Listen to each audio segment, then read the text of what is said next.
अब कहते हैं संत सदगुरु क्या धीरज धरो, करो विश्वास।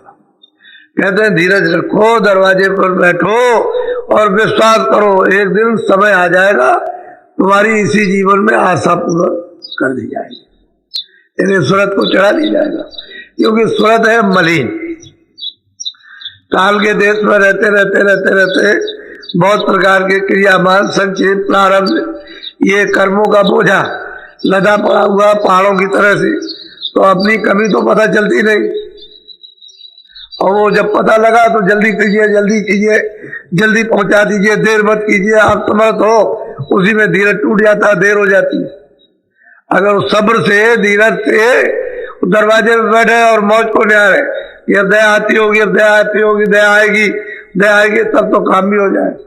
और जल्दबाजी में गड़बड़ हो जाता, क्यों नहीं देर हो रही है, हम दरवाजे में बैठ रहे हैं, हम चढ़ाई क्यों नहीं होती, हमको पहुंचाते क्यों नहीं है, उसी में नुकसान हो जाता है। तो कहते हैं कि धीरज धरो, करो विश्वास करो, घाट पर रोज बैठो, कमाई करो और विश्वास करो, एक दिन पूर्ण होगी आशा। जब हमारी आशा वहां जाने की लग गई कि हमको अपने घर में पहुंचना है, तो एक तो यह है कि पहले से इरादा करो कि वहां पहुंचना, तो सालों इरादा करते करते तो चल पड़ो। जब चल दोगे घाट पर बैठ करके तब तो पहुंच जाओगे, जब चलने की तैयारी नहीं करोगे तो कैसे पहुंचोगे। घाटी पे नहीं बैठना आया तो शब्द कैसे सुनोगे, नाम आवाज कैसे आप पकड़ोगे। जब घाट पर बैठोगे तभी तो नाम आएगा, तभी शब्द सुनाई देगा। और शब्द जो है वो पकड़ता है, वो तो चुम्बक है, सूरत को खींचता है, क्योंकि सूरत उसी का एक अंश है, एक जर्रा है, कतरा है, तो ये चाहता है कि उसी में मिल जाए, लेकिन बीच में जब गंदगी है उसकी वजह से नहीं मिलता। गंदगी हट जाएगी तो शब्द अपने में मिला लेगा और अपना रूप बना लेता है।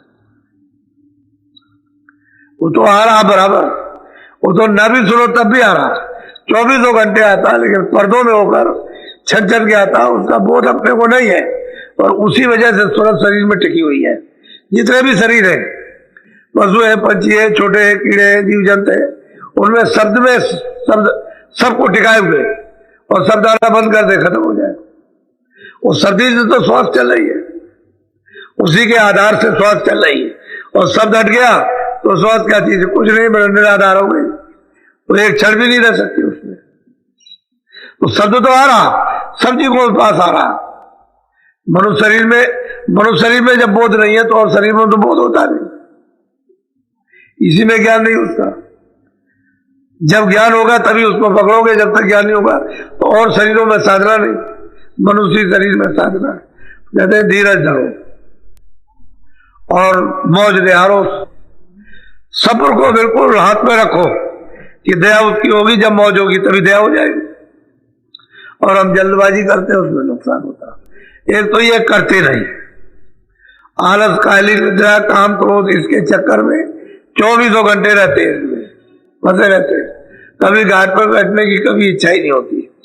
एक तो उससे हम दूर हो गए, सही हमारी पुकार नहीं है। अगर सच्ची पुकार हो तो दया हो ही जाए घाट पर, क्योंकि वो तो घाट बड़ा विशाल है, और छोटा मोटा इतना घाट पर नहीं, तो बहुत बड़ा घाट है। वो तो जैसे संसार का इतना लंबा चौड़ा मैदान है, ऐसे घाट है। अब उधर तो बहुत बड़ा घाट है, तो घाट में ही नहीं बैठते तो कैसे पुकार कैसे सुनी कैसे जाए।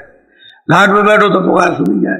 तो घाट में बैठ करके जब पुकार करोगे वो आत्म वेदना है, और घाट छोड़ दोगे तो ये मन विकारों का भूत है, ये चारों तरफ में ये घुमाए हुए, और जीव को उसकी सत्ता को बर्बाद कर दिया, खींच करके इन विकारों में लगा दिया, शक्तिहीन हो गए।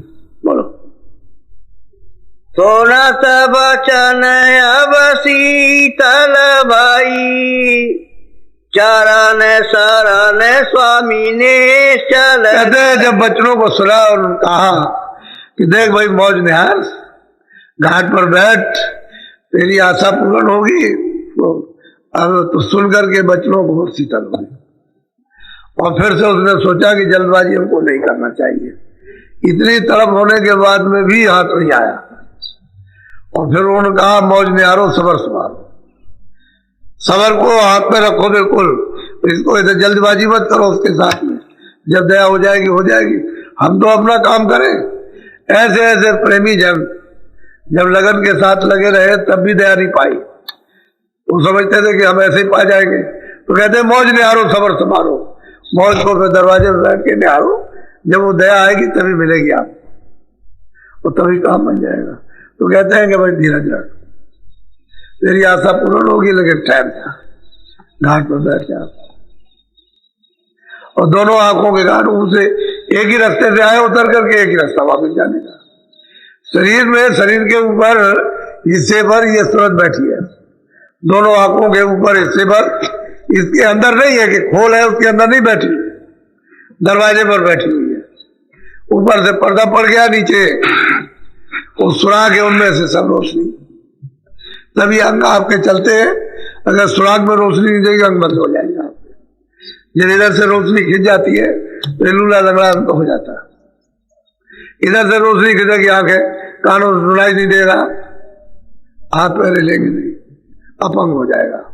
और रोशनी बराबर काम करेगी तो ये चलेगा फिरेगा। इसी तरह से रोशनी को हमने बाहर चारों तरफ फैला दिया, अब सिमटाव नहीं हो पाता। सूरत का सिमटाव हो जाए, दरवाजे के ऊपर बैठी है और वो कूड़ा कचड़े ने उसको दबा रखा, उसी की वजह से हमारा जन्म होता है। अगर कूड़ा कचरा आ जाए, जन्म किस बात का? जन्म तो पर्दा ही देता है कि चलो इस पर्दे के साथ तुम बंधे हुए हो, इसके साथ जैसे जैसे कर्म किए उसी पर्दे के साथ में बांध दिया आपको, और पर्दे के कारण तकलीफ पा रही है, छुटकारा नहीं पाती। पर्दा हट जाए तो छुटकारा पा जाए, क्योंकि पहले तो छुटकारा ही था, जब आई थी तब तो कोई बंधन था नहीं किसी तरह का। हालांकि मकान पर बैठ गई ऊपरी हिस्से में, लेकिन लौट जाती थी, आ जाती थी, लौट जाती थी, आ गई चली गई, आ गई चली गई। लेकिन जब इस पर गंदगी है तो फिर इसके साथ जुड़ गई, तो पर्दे के साथ ही जैसे पर्दा पड़ा तो उसके साथ में जुड़ गई, संबंध हो गया उसका, अब वो नहीं छूटता। उसी को कहते हैं जन्म मरण, जन्म मरण। बोलो जय गुरुदेव। आप बाहर से आए हो तो कोई काम तो है नहीं, घर के कामकाज की तो कोई चिंता नहीं, तो यहाँ थोड़ा सा जब आए थोड़ा भजन किया कि भाई चलो, हमारा नहीं भजन बनता है, हम नहीं कर पाते हैं, सुबह शाम बैठ नहीं पाते हैं, या हमारी आदत नहीं पड़ी हुई है, तो तरह तरह के विघ्न बाधा होते हैं। चलो वहां पर अब थोड़ा सा भजन कर लेंगे चल के, तो यहाँ तो कम से कम करो, इसीलिए आते हो। एक तो यह है कि बाहर जब कभी जाओ, कोई भजन कराना हो, किसी को पता ही नहीं कि भजन कैसे किया जाएगा, वही गाने और गूने करते हैं, वो तो कोई भजन नहीं है। गाने गूने में कोई भजन होता है? वो गाना गुना तो हर जगह गा लेते हैं, उसको वो भजन नहीं। भजन तो एकांत में होता है, तभी तो महात्मा एकांत ढूंढा करते थे। वो एकांत जगह मिल जाए, जंगल मिल जाए, नदी का किनारा हो, वहां बैठ जाए, वहां बैठ करके भजन कर। और सब लोगों ने एकांती में भजन किया, और तो जब भजन कर लिया, उनका काम बन गया, तब वो बीच में आए। ये भजन एकांती में होता है। और आपको कहा कि नहीं भाई आप घर ही को एकांत बना लो, इसी में रह करके थोड़ा कम समय दो, वहां तो ज्यादा समय देना, लेकिन घर में थोड़े दे दो, उतने में काम बन जाएगा। लेकिन समझदारी से, ये नहीं कि ऐसे ही अचेत होकर के, चेत करके घर ही में समय दो, लेकिन थोड़ा समय, उतने में तुम्हारा काम बन जाए। तो आपको बाहर जाने की जरूरत ही क्या, घर ही में एकांत ढूंढ लो। तो जो होशियार होते हैं वो घर ही में कर लेते हैं। ऐसा थोड़ी है कि सभी इसी तरह के, जैसे आप समझते हो कि हम ऐसे होंगे, हम फंसे हैं तो सभी ऐसे फंसे होंगे, ऐसा नहीं। अलग अलग सबके भाव, सबके कर्म अलग है, विचार सबके अलग अलग है, अलग अलग सबका रहन सहन है, तो फिर अलग अलग मतलब अपना सबका एकांत है। अपना धीरे से हर युक्ति निकल आती है, हर जगह निकालना चाहे तो निकल आएगी, और नहीं निकालना चाहे तो नहीं। इसलिए जब यहाँ आए हो, इसलिए तो आए थे कि चलो भजन करेंगे। तो जब आए तो बैठ गए भजन पर, सत्संग शुरू नहीं, पहले बैठ गए, उसके बाद में जो प्रार्थना होगी सत्संग शुरू होगा वो, और जब जाने लगे तो फिर भजन। भजन जरूरी है। असली काम वही है कि अगर यहाँ बैठना सीख जाओगे तो वहां भी करने लगोगे, घर में भी, वहां एकांत हो जाएगा। और यहाँ नहीं करोगे तो वहां एकांत नहीं, यहाँ भी कुछ है। इसलिए आओ, जब कहीं भी किसी जगह भी जाओ, जब कोई कार्यक्रम हो देश के अंदर हो जाओ, तो ये इरादा करके जाओ कि वो भजन करेंगे, दरवाजे में बैठ करके और मालिक की दया खींचेंगे सब्र संतोष के साथ में, और वो दया करेगा। आप जल्दबाजी मत करो और बस उसके बाद में दया खींचो तो दया मिलती है, और जल्दबाजी करोगे तो उसमें नुकसान हो जाता है, फिर आपका धीरज टूट जाता है, फिर कहते हैं ये कुछ नहीं है, वो कुछ नहीं है, वो ऐसा वैसा, उसी में सब तुम्हारा चला जाएगा। तो कहते हैं धीरज रखो, धीरज रखो, और कहते हैं कि सब्र को संभाल करके घाट पर बैठो और वहां दया निहारो। तो ज्वार भाटा है मालिक की दया का, जब आएगा तभी घाट पर बैठे रहो, घाट चले जाए, फौरन आवाज दे करके खींच लेगा, और दरवाजे छोड़ दोगे, मान लो ज्वार भाटा आया उसकी दया का, और आप वहां नहीं हो, आप इधर उधर हो, तो जरा बताओ दया किस काम क्या करेगी? आपको पता नहीं, जो बैठा होगा उस पर दया हो जाएगी, उसको निकालेगी। तो रोज घाट पर बैठना। तो अब थोड़ा सा आप भजन कर लो,